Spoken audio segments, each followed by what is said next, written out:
좋은 물을 마시는 것만으로도 질병의 80%가 예방된다. 독소를 배출하고 혈액을 맑게 하는 물 건강법을 아시나요? 오늘 소개해드릴 책은 독소를 배출하고 혈액을 맑게 하는 물 건강법입니다. 이 책은 물 섭취를 통한 건강법을 전하고 있는데요.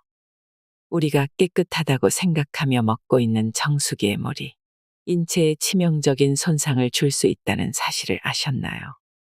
우리가 마트에서 사 먹는 생수도 다 같은 생수가 아니라는 점도 정말 충격적이었습니다. 건강하게 오래 살려면 가장 중요한 것은 내 몸이 필요로 하는 양만큼 좋은 물을 마시는 것이라고 합니다. 좋은 물이란 무엇일까요? 오늘은 물 마시기가 왜 질병을 예방하는지, 물을 가려 마셔야 하는 이유와 우리 몸에 좋은 물과 나쁜 물, 약 알칼리수에 대한 내용을 준비했습니다. 마지막으로 물을 건강하게 마시는 법에 대해서도 함께 들으시면 좋겠습니다. 평소 물을 얼마나 먹어야 하는지, 수분 섭취는 어떨 때 제한해야 하는지 고민이 많으셨다면 큰 도움이 되실 거라 생각합니다. 물은 일상에서 늘 쓰는 것이지만 사람들은 물을 소홀히 한다. 사람을 태어나게 하는 건 하늘이지만 사람은 물과 곡식을 먹어야 살아갈 수가 있다. 그런데 물이 어찌 사람에게 소중하지 않을 수 있겠는가? 사람은 음식을 먹지 않아도 3주 정도는 생존할 수 있지만 물을 마시지 않으면 단 3일도 살아갈 수 없습니다. 지금 이 순간부터 물을 마시지 않으면 그 누구도 예외 없이 3일 뒤에는 참혹한 상황을 맞을 수 있다는 이야기입니다. 반면 물을 충분히 균형 있게 섭취하면 인간의 생명력은 극대화됩니다. 황제내경에서는 물을 잘 조절해서 섭취하면 인체가 균형을 유지하게 되어 신기할 정도로 생명력이 증강된다. 이렇게 말하고 있습니다. 이처럼 인체의 건강을 이야기할 때 물을 빼놓고서는 말할 수 없습니다. 물은 바이러스의 공격을 막아냅니다. 코로나19와 같은 감염병 예방을 위해서도 물은 매우 중요합니다. 변종이건 신종이건 바이러스를 통제할 수 없는 상황에서 우리가 할 일은 분명해 보입니다. 바이러스의 침투로부터 자신의 건강을 스스로 지키는 것입니다. 그러기 위해서는 면역력을 키워야 합니다. 면역력이 강한 사람은 그 어떤 바이러스에 감염되더라도 증상 없이 지나가거나 감기처럼 대수롭지 않게 이겨낼 수 있습니다. 면역력도 키우고 바이러스의 공격에도 약해지지 않는 가장 간단하면서도 효과적인 방법은 물을 충분히 마시는 것입니다. 물은 호흡기 점막을 촉촉하게 유지해서 섬모 운동을 활성화함으로써 바이러스에 의한 감염을 예방합니다. 점막이 건조하고 충혈 상태가 지속되면 바이러스 점막 친화성이 강해집니다. 즉, 점막이 바이러스를 걸러주기 힘든 상태가 됩니다. 하지만 물을 자주 마시면 바이러스가 점막에 머물지 못하고 기침이나 재채기를 통해서 몸 밖으로 배출됩니다. 감염병의 증가로 백신을 접종할 일이 많아집니다. 백신 접종 이후에도 수분 섭취는 필수입니다. 백신 접종 이후 고열이 나는 일이 종종 있는데 체온이 1도씩 오를 때마다 체내에서는 500cc의 수분이 손실됩니다. 이때 물을 충분히 마시면 체온이 조절되면서 백신 접종 후유증이 조금 더 가벼워집니다. 더 나아가 물은 신체 대사 균형을 잡아주고 혈액을 맑게 하며 못의 혈관에서의 혈액순환을 순조롭게 하고 두뇌를 활성화하며 호르몬 작용도 원활하게 만듭니다. 즉, 물을 충분히 꾸준히 마시면 체내 독소가 자연스럽게 배출되어 혈액이 맑고 깨끗해지고 신체 대사가 원활해집니다. 체내에서 물의 독소 배출 기능은 탁월합니다. 우선 물은 신장 기능을 촉진해 노폐물을 빠르고 효율적으로 배출합니다. 또 피부 세포에 도달한 물은 땀과 함께 노폐물을 다시 한번 배출시킵니다. 혈액으로 들어간 물 역시 세포에 영양분과 수분을 공급하고 혈액을 맑게 한 뒤에 각종 노폐물을 몸 밖으로 배출합니다. 그 영향으로 면역력이 강해져 감기, 생리통, 두통, 장염, 고혈압, 당뇨병, 암 등 다양한 질병을 예방할 수 있습니다. 반대로 우리 몸에 수분이 부족하면 어떤 일이 생길까요? 가장 대표적인 변화가 노화입니다. 갓 태어난 아기의 몸은 90%가 수분이고 80세 노인의 몸은 50%가 수분입니다. 체내 수분이 줄어든다는 것은 노화가 진행된다는 증거이며 몸이 약해진다는 것을 의미합니다. 이렇듯 체내 수분 감소로 노화가 시작되면 세포 자체도 건조해집니다. 노인이 되면 땅에 떨어진 물건을 줍는 행동마저 느릿느릿하게 되는데 이는 뼈와 근육의 세포에서 수분이 빠져나오고 세포 자체가 건조하고 딱딱해졌기 때문에 생기는 일입니다. 피부 상태도 나빠집니다. 수분이 빠져나가 푸석거리고 주름이 늘어납니다. 또한 나무가 마르면 속이 비듯 우리 뼈에도 구멍이 많아져서 골다공증이 생깁니다. 이런 점에서 나이가 들수록 반드시 챙겨야 되는 것은 무엇보다 충분한 물 섭취입니다. 물론 물은 무조건 많이 마신다고 해서 우리 몸이 저절로 질병과 멀어지는 것은 아닙니다. 건강한 식단을 유지하고 꾸준히 운동을 하고 숙면도 취해야 몸의 각 기관들이 제 기능을 다하고 면역력을 높여 건강을 지킵니다. 운동은 작심삼일이 되기 일쑤이고 건강 식단은 입맛에 맞지 않을 수 있고 비용도 듭니다. 그러나 물을 마시는 일은 누구나 언제든 할 수 있고 적은 노력과 비용으로 최대의 효과를 얻을 수 있는 건강법입니다. 그런데 물 마시기가 너무 쉽다 보니 사람들은 그 중요성을 잊는 경우가 많습니다. 물이 건강 유지의 필수라고 해서 아무 물이나 마시라는 의미가 아닙니다. 물이 주는 건강 효과를 모두 누리려면 우리 몸에 이로운 좋은 물을 마시는 것이 중요합니다. 그렇다면 정수돼서 나오는 물이 좋은 물일까요? 안타깝게도 그렇지 않습니다. 그러면 우리는 좋은 물을 어디에서 찾아야 할까요? 이 책의 목적은 잘못된 상식을 넘어서는 데 있습니다. 물의 중요성을 비롯해 건강과 물과 질병의 관련성을 이해하고 진짜 좋은 물을 찾아 마시는 노력을 할 수 있길 기대합니다. 질병 예방의 해법, 좋은 물 마시기. 심장이 암에 걸리지 않는 이유.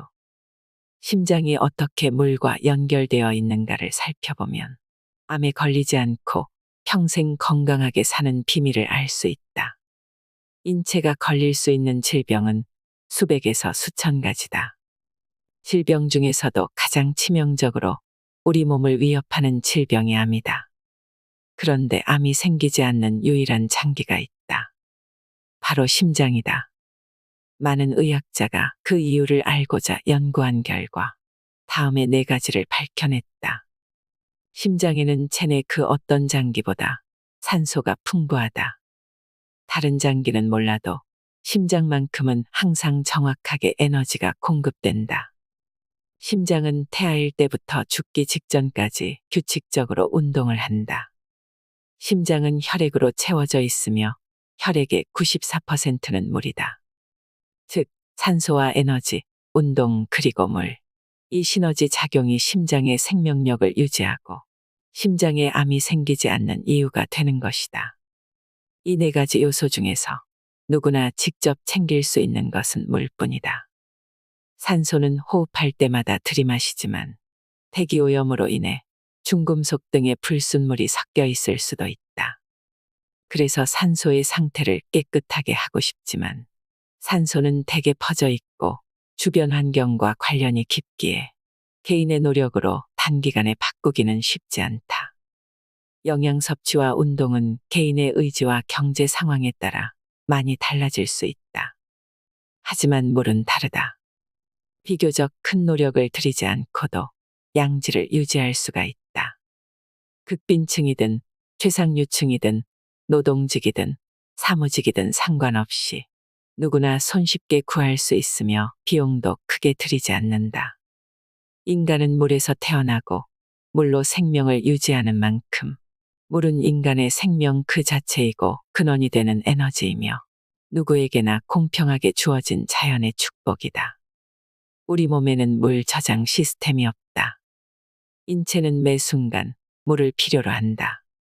숨을 내쉴 때는 폐를 통해 물이 사용되며 발안과 장운동도 모두 물이 필요한 작용들이라 체내 여기저기에서 물은 계속 사용된다. 이외 신체 작용에서도 물은 계속 쓰이고 증발한다. 증발량을 보면 대소변으로 1.6리터, 호흡으로 0.2리터, 피부로 0.7리터 정도다. 그래서 우리 몸에 물이 조금만 부족해도 금세 목이 마르고 탈수에 이르는 것이다. 이렇게 물이 신체 작용에 쓰이고 증발하는 상황에서 물을 보충하지 않는 것은 자신의 몸을 학대하는 것이나 다름없다. 그러면 증발하거나 배출되는 수분의 양만큼 보충하려면 우리는 물을 얼마나 마셔야 할까? 우리에게 필요한 물의 하루 적정 섭취량을 알아보려면 자신의 몸무게의 0.03을 곱하면 된다. 만약 자신의 체중이 60kg이라면 1.8리터가 적당하다. 물의 섭취 횟수도 중요하다. 8회에서 10회에 걸쳐서 나눠 마셔야 한다. 수분이 부족할 때 나타나는 SOS 신호. 가장 대표적인 증상이 허열의 발생으로 건조증이 생기는 것이다. 허열이란 심부의 온도는 낮은데 피부의 온도는 높은 상태를 말한다. 흔히 탈수증이라고 하며 갈증이 생기면서 기력이 떨어지고 혀가 갈라지고 초점이 흐려진다. 또한 눈 주위가 푹 꺼져 마치 페인처럼 보이기도 한다. 소화가 잘 되지 않는 것도 수분 부족으로 나타나는 증상이다. 소화 과정에는 적지 않은 물이 필요한데 수분 공급이 잘 되지 않으면 당연히 소화도 잘 되지 않는다. 허기를 지나치게 빨리 느끼는 것도 수분 부족이 원인일 수 있다.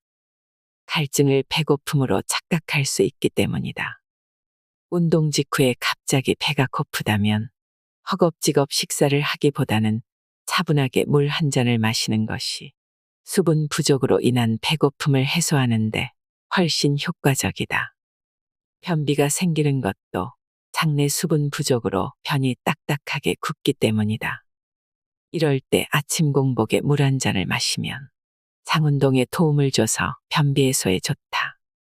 만성변비의 경우에는 충분한 물 섭취와 함께 미역과 다시마, 톳 그리고 김 등을 함께 먹으면 만성변비 해소에 도움이 된다. 소변 색깔이 짙어졌다면 탈수 증상을 의심해야 한다. 체내 수분이 충분한 사람의 소변은 옅은 레몬색을 띈다. 소변 양이 줄어든 것도 수분 섭취와 관련이 있다. 체내 수분이 부족하면 신장이 제대로 기능하지 못해 소변 양이 줄어든다. 입에서 구취가 나는 경우나 근육 경련, 피부 노화가 빠르게 진행되는 것도 수분 부족 때문일 수 있다. 물의 놀라운 해독력과 미세먼지 배출 효과. 현대인은 각종 독소의 무방비로 노출되어 있다. 황사와 미세먼지, 각종 오염물질과 중금속 등 건강을 위협하는 것이 한두 가지가 아니다. 물은 황사와 미세먼지 제거에도 탁월한 효과가 있다. 물을 충분히 마시지 않으면 호흡기 점막이 건조해져서 황사 속 유해물질의 침투와 축적이 쉬워진다. 미세먼지는 염증을 일으키는 것은 물론 심혈관계, 뇌 신경계까지 부정적인 영향을 미치는 위험한 물질이다. 옛사람들은 물이 건강의 근본임을 알고 병이 나면 먼저 정갈한 물을 마셔 몸 안의 찌꺼기를 씻어냈다고 전해진다. 그러므로 마스크 착용과 함께 물을 충분히 마셔야 한다. 또한 체내 수분이 부족하면 소변 속의 발암물질 농도가 높아지면서 장시간 방광 점막과 접촉해 방광암 발병률이 높아진다. 또 대변의 대장 통과 시간이 늘어나 대장암 발병을 촉진할 수 있다. 그러니 물을 충분히 마셔서 체내 노폐물과 독소를 배출하는 것이 아주 중요하다. 다이어트에는 충분한 물 섭취가 필수. 체중이 많이 나갈수록 물을 충분히 마셔야 한다. 체중이 많이 나가면 움직일 때마다 많은 에너지가 소모되고 땀도 더 많이 흘려서 정상 체중인 사람보다 탈수 현상이 더 빠르게 진행이 된다. 만약 물을 제대로 마시지 않아 탈수 상태가 지속되면 수분이 부족함에도 갈증을 느끼지 못하고 배가 고픈 것으로 인식한다. 그 결과 음식을 더 먹고 체중 조절에 실패하는 악순환을 겪게 된다. 다이어트에 성공하려면 물을 충분히 마셔야 되는 이유는 또 있다. 급격히 체중을 줄이면 정작 빼려고 했던 지방은 빠지지 않고 다량의 수분이 먼저 빠진다. 체중은 체내 장기의 무게, 온몸을 순환하는 체액의 무게, 아직 배출하지 않은 음식 찌꺼기의 무게의 총합이다. 만약 탄수화물 섭취를 줄이는 다이어트를 하면 체내 글리코겐이 소실되는데 이때 많은 양의 수분이 동시에 빠져나간다. 글리코겐은 간이나 근육에 존재하는 저장 다당류로 수분을 함유하고 있기 때문이다. 글리코겐이 빠져나가면서 수분도 함께 빠져나가니 당장 체중이 줄어들어 사람들은 다이어트가 되고 있다라고 착각한다. 우리 몸에 꼭 필요한 수분이 빠져나가 위험한 상황에 처한 것도 모르고 말이다. 물은 열량이 전혀 없어서 아무리 많이 마셔도 살이 찌지 않는다. 그러니 살찔 걱정은 버리고 물을 식간에 마셔서 포만감을 유지하자. 그렇게 하면 식사량을 줄일 수가 있다. 또한 물은 음식물이 지방으로 변하는 것을 막는 역할을 한다. 음식을 섭취하면 에너지로 전환되고 전환된 에너지는 글리코겐으로 저장된다.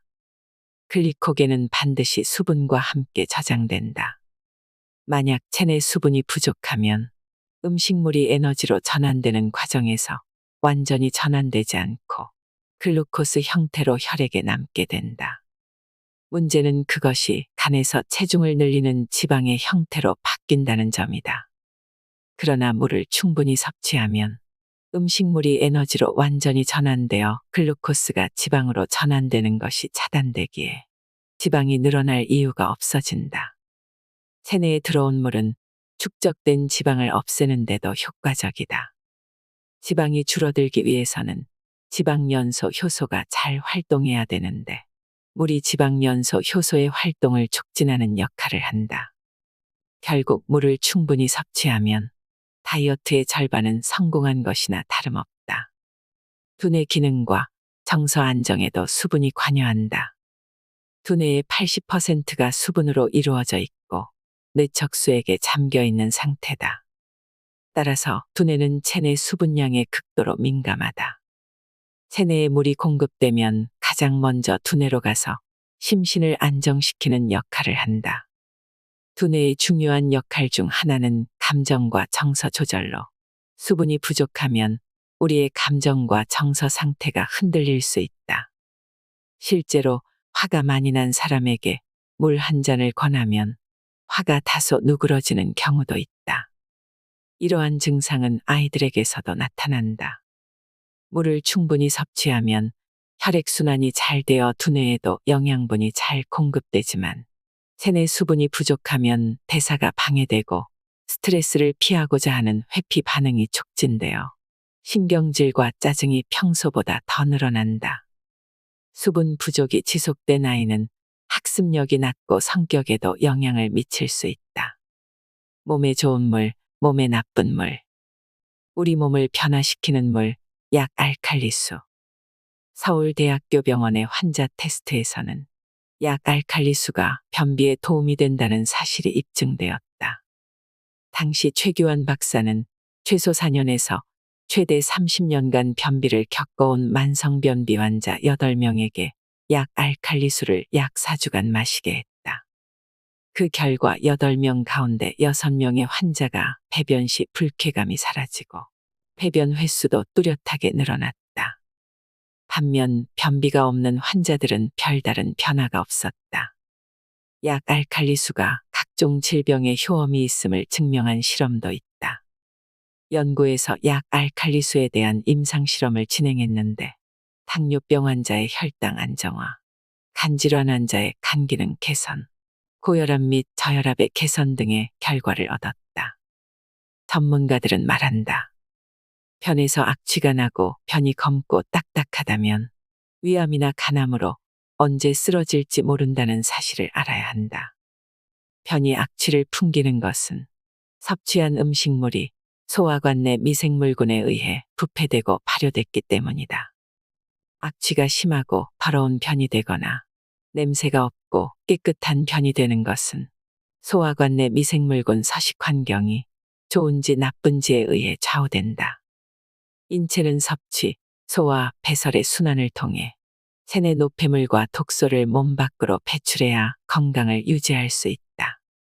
약 알칼리수는 이러한 순환을 도와 우리 몸을 최적의 상태로 만들어준다.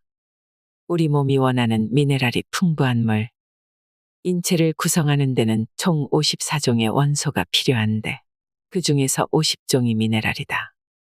미네랄은 인체에서 가장 중요한 장기이자 두뇌를 보호하는 역할을 한다. 캐나다에서 실험한 결과 미네랄을 충분히 섭취하면 알츠하이머나 파킨슨병의 원인이 되는 뇌세포의 손상 비율이 줄어들고 두뇌의 나이도 젊어지는 것으로 나타났다. 미네랄 부족 상태가 장기간 지속되면 인체는 약 900가지 질병에 노출된다. 미국의 화학자 라이너스 폴링은 모든 질병은 한두 가지 미네랄만 결핍되어도 생길 수 있다고 말했다. 물에도 미네랄이 들어있다. 인체에 들어온 물은 수소와 산소로 분해되고 영양분을 빠르게 세포 속으로 옮겨주는데 그 사이 미네랄이 인체에 자연스럽게 흡수되며 다른 영양소들의 흡수를 돕는다. 미네랄은 인체의 해독 과정에도 관여해 세포가 활동할 때 생기는 암모니아와 탄산가스를 배출시키기도 한다. 미네랄 없는 물이 독이 되는 이유. 물은 깨끗하면 되지 미네랄이 들어있는 물을 꼭 골라 마셔야 하나라고 의문을 제기하는 사람들이 있다. 그런데 미네랄이 없는 물을 마시면 우리 몸은 면역력이 현저히 떨어져 질병과 싸울 힘을 잃는다. 물론 미네랄이 없더라도 물은 갈증 해소라는 큰 역할을 한다. 하지만 갈증 해소만으로는 부족하다. 체내에 들어간 물은 세포의 바깥쪽을 채우는데 미네랄이 없는 물을 마시면 역삼투압 현상에 의해서 세포 안에 있는 미네랄이 세포 바깥쪽으로 빠져나간다. 따라서 미네랄이 없는 물은 당장의 갈증은 해소하지만 결국 체내 미네랄을 도둑질하게 된다. 우리 몸의 면역력이 약해지는 것은 이런 이유 때문이다.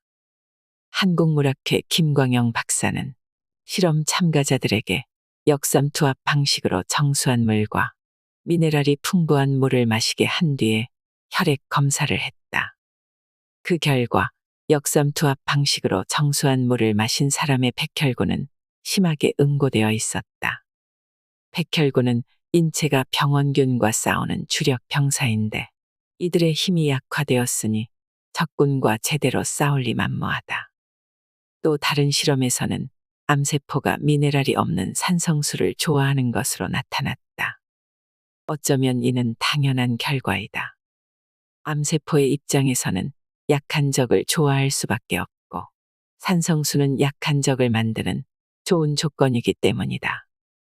문제는 백혈구만이 아니다. 학계의 연구 보고에 의하면 산성수를 마시고 20분 뒤에 관찰해보면 적혈구들이 서로 엉켜 있었다. 적혈구는 인체 구석구석에 산소를 공급하는 중요한 역할을 하는데 산성수가 혈액을 더럽히고 적혈구의 상태를 나쁘게 만드는 등 혈액의 기능을 약화시키는 것이다. 산성수는 당뇨병에도 치명적인 것으로 나타났다. 연세대학교 이규재 교수팀은 당뇨병이 있는 실험용 쥐를 두 그룹을 나누어 역삼투압 방식으로 정수한 물과 미네랄이 충분한 물을 각각 투여했다. 그 후 혈당 검사를 해보니 두 그룹의 혈당치가 현저하게 달라져 있었다. 이규재 교수는 이렇게 결론을 내렸다. 산성수와 미네랄이 포함되지 않은 물은 당뇨병 개선에 도움이 되지 않는다. 참고로 임산부도 산성수를 마시면 태아에도 좋지 않다. 분당 서울대병원 소화기내과 이동호 교수에 의하면 임신 중에 산성수를 마시면 몸이 산성화되어 체내 균형이 깨져서 임산부는 물론 태아에게 치명적인 영향을 끼친다. 이러한 내용은 해외 석학들도 인정하고 있다. 임산부가 역삼투압 방식으로 정수한 물을 마시면 안 된다. 실제로 산모가 미네랄이 부족한 물을 마시면 태아에게도 영향을 미친다는 연구 결과가 나오고 있다. 일반적으로 암 환자들의 혈액과 체액이 산성이라는 점도 주목할 만하다. 상황이 이렇다 보니 일부에서는 인체에 치명적인 영향을 미치는 역삼투압 정수기 사용을 법으로 금지해야 한다는 의견도 있다. 역삼투압 방식으로 정수한 물이 인체에 미치는 영향을 생각한다면 충분히 의미 있는 주장이다. 물 다음으로 좋은 수분 공급원은 과일과 채소, 우유와 두유 그리고 커피와 같은 음료는 결코 물을 대신할 수 없지만 과일과 채소는 물을 대신할 수가 있다. 이러한 카페인 음료나 우유와 술은 수분 배출을 촉진시키기 때문에 탈수 증상을 불러온다. 반면에 과일과 채소에는 수분이 다량 함유되어 있어서 꾸준히 챙겨 먹는다면 물 섭취에 크게 신경 쓰지 않아도 된다. 과일과 채소를 먹으면 수분이 우리 몸에 천천히 공급된다는 사실 또한 중요하다. 물은 마시면 직접적으로 체내에 수분을 공급하지만 과일과 채소 속의 수분은 소화기를 거쳐야 하기 때문에 물을 마시는 것보다 천천히 체내에 수분을 공급한다. 이는 아주 훌륭한 수분 공급법이다. 갈증이 심하다고 물을 벌컥벌컥 들이마시거나 여름에 찬물을 한꺼번에 많이 마시면 수분 중독에 걸릴 수 있기 때문이다. 즉, 짧은 시간에 물을 갑자기 많이 마시면 인체는 저나트륨 상태가 되는데 이때 세포가 부풀어 문제를 일으키게 된다. 예를 들어 뇌세포가 부풀면 뇌부종이 와서 의식을 잃거나 호흡곤란 증상을 보일 수가 있다. 실제로 외국에서는 물 마시기 콘테스트에 참석한 한 여성이 3시간 동안 거의 4리터의 물을 마시고 1시간 뒤에 숨지는 사건이 발생했다. 과일이나 채소로 수분을 보충하면 이런 위험한 상황은 생기지 않는다. 인체에 최적화된 물, 약 알칼리수. 정수법에 따라 물의 질이 달라진다. 요즘 한 집 걸러 한 집마다 정수기를 사용하는 것 같다. 환경오염으로 인해 정수기를 거쳐 나오는 물은 깨끗할 거라는 믿음도 크게 작용하는 것 같다. 정수기로 물을 정수하는 방법은 크게 역삼투압 정수법과 중공사막 정수법이 있다. 역삼투압 정수법. 역삼투압 정수법은 정수 과정에서 우리 몸에 반드시 필요한 미네랄이 제거되고 이산화탄소가 녹아들면서 물이 산성화된다는 단점이 있다. 인체의 세포와 혈액은 pH 7.4의 약 알칼리성을 띠고 있다. 여기에 산성화된 물이 들어가면 세포와 혈액의 pH에 혼란이 오고 몸의 산성화가 진행되면서 면역력이 저하되어 각종 질병이 생길 수가 있다. 즉, 역삼투압 방식으로 정수된 물은 불순물이 제거된 깨끗한 물이지만 우리의 건강을 악화시키는 산성수와 별반 차이가 없다. 역삼투압 정수법은 천년의 시간이 만들어낸 미네랄을 한 번에 제거해버린다. 중공사막 정수법. 중공사막 정수법의 장점은 녹이나 곰팡이와 같은 각종 불순물과 오염물질을 거르고 미네랄은 그대로 통과시킨다는 점이다. 역삼투압 정수법의 최대 단점인 미네랄 제거를 원칙적으로 막은 것이다. 그러나 중공사막 정수법은 중금속이나 환경 호르몬까지 그대로 통과시킬 가능성이 매우 크다는 문제점이 있다. 몸에 좋은 미네랄을 마실 수 있다는 건 반길 일이지만 중금속과 환경 호르몬까지 함께 마시는 것은 생각만 해도 끔찍한 일이다. 더불어 역삼투압 방식으로 정수한 물과 비교했을 때 불순물이 100배 정도나 많았다. 그러나 석회질이 많은 지역, 수질이 나쁜 지역에서는 정수를 제대로 하지 못한다. 직수형 정수기는 어떨까? 직수형 정수기는 물을 모아놓지 않고 필터를 통과한 물을 곧바로 밖으로 내보낸다.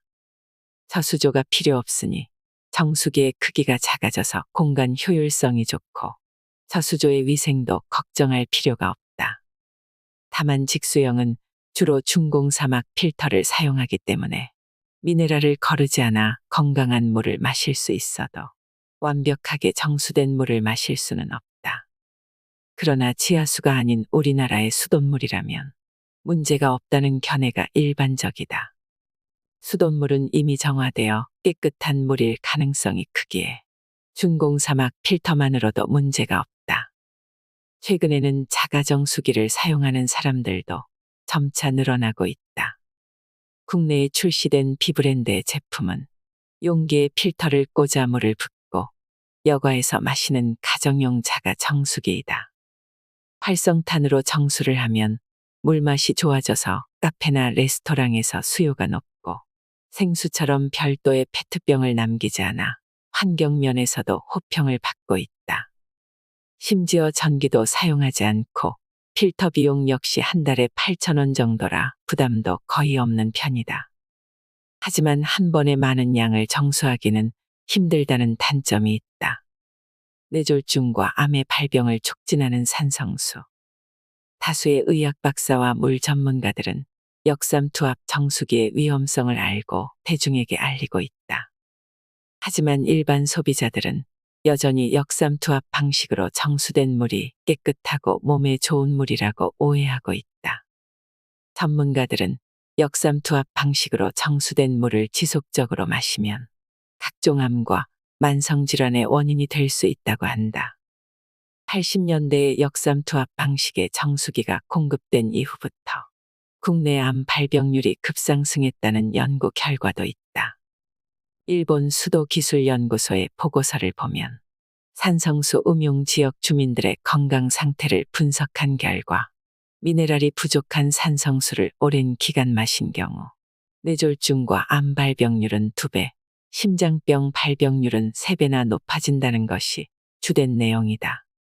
한 가지 더 주목해야 할 사실은 역삼투압 방식으로 정수된 물을 마시는 것은 산성수를 마시는 것보다 더 인체에 해롭다는 점이다. 물을 더 건강하게 마시는 법. 조금씩, 천천히, 자주 마시기. 의학적으로 하루에 마셔야 될 물의 양은 6잔에서 8잔 정도로 알려져 있다. 그러나 이 정도의 양으로는 다소 부족하다. 우리 몸은 24시간 내내 물을 순환시키고 있으며 이 과정은 평생 되풀이된다. 끊임없는 대사와 순환 과정에서 하루 6잔과 8잔의 물은 그저 생명 유지의 필수 기능에 쓰고 나면 그만이다.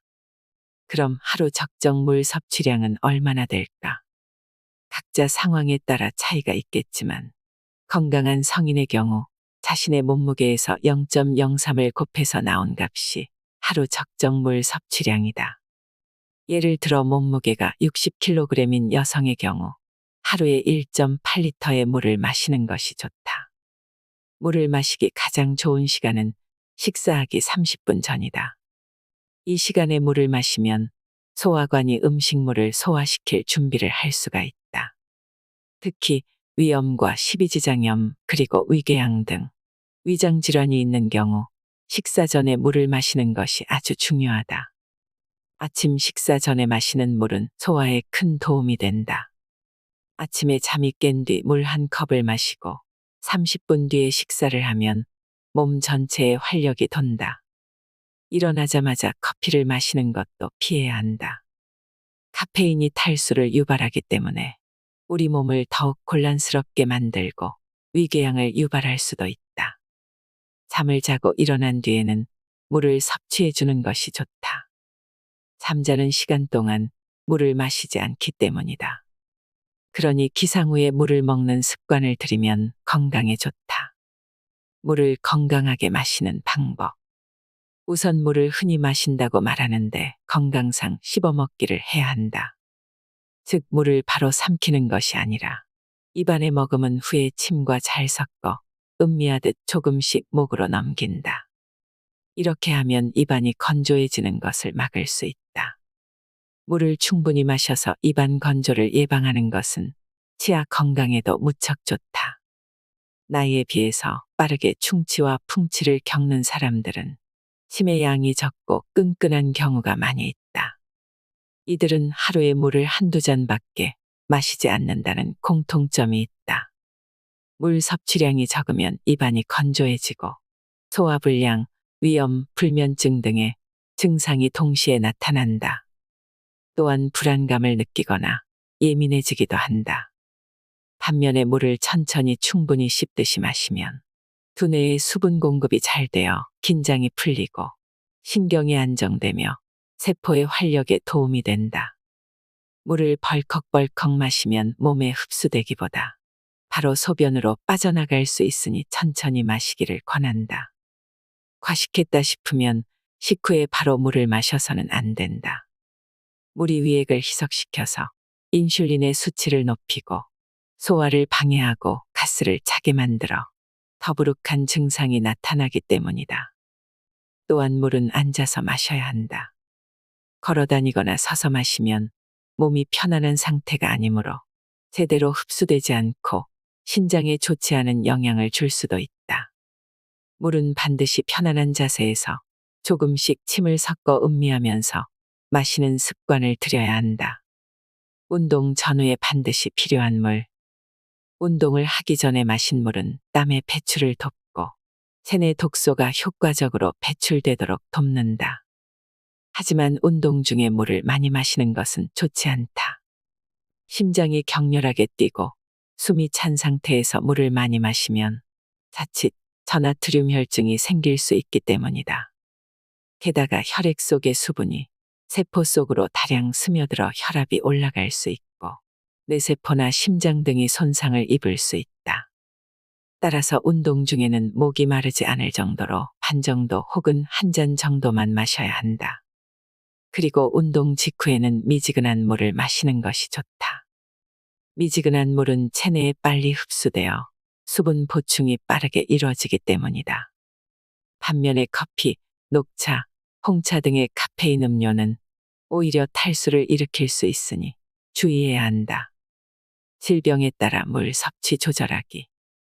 건강한 사람이라면 물을 충분히 마시는 것이 좋지만 질병이 있는 사람의 경우 어떤 질병이냐에 따라 수분 섭취를 제한해야 할 수도 있다. 한의학에서는 수독이라는 증상이 있다. 체내에 들어온 물은 소변과 대변 그리고 땀 등으로 자연스럽게 배출되어야 하지만 신체 기능이 제대로 작동하지 않으면 체내에 머물며 독으로 작용해 냉증이나 부종을 유발하고 비만으로 이어지는 것은 물론 각종 질병의 원인이 되는 것을 말하고 있다. 만성적인 소화불량 변비 역시 수독 증상으로 볼 수가 있다. 다만 무조건 물을 많이 마신다고 해서 수독이 생기는 것은 아니다. 신체 기능이 원활하지 못한 상태에서 물을 과도하게 마셨을 때 생긴다고 보는 것이 적절하다. 비장과 위가 허약한 상태에서는 물이 소화되지 않고 명치에 정체되거나 옆구리에 모여서 다시 경락으로 역류하거나 방광에서 넘쳐 흐르게 된다. 이는 수분 대사에 일종의 장애가 생겼기 때문이다. 만약 병원에서 간경화, 신부전 부신기능 저하증, 신부전으로 진단받았다면 수분 섭취에 주의를 기울여야 한다.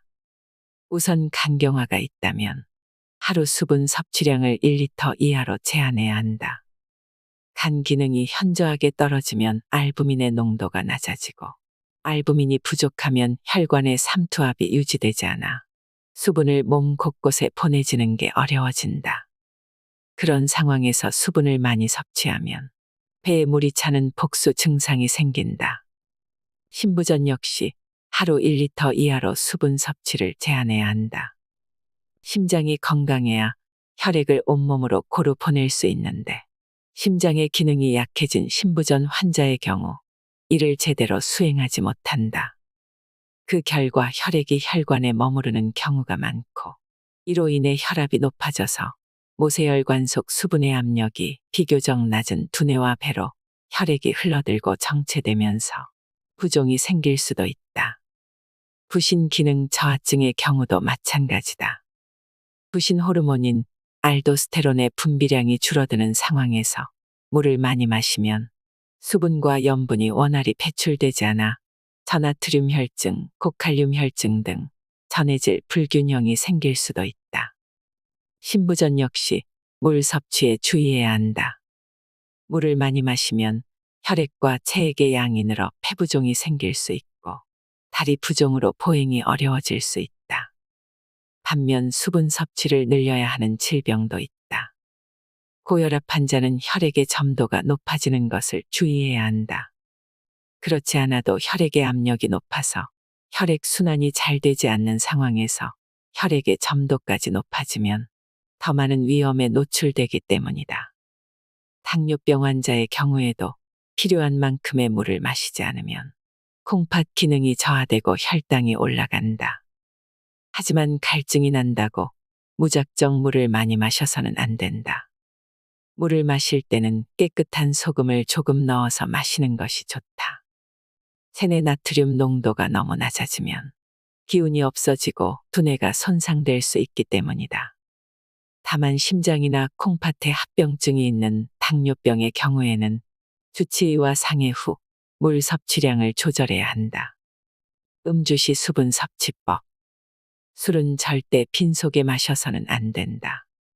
빈속에 술을 마시면 그렇지 않은 경우에 비해서 알코올이 무려 3배에서 4배 더 빨리 흡수된다.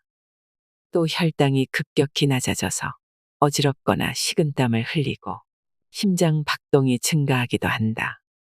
그러니 물과 음식으로 어느 정도 위를 채운 뒤에 술을 마셔야 한다.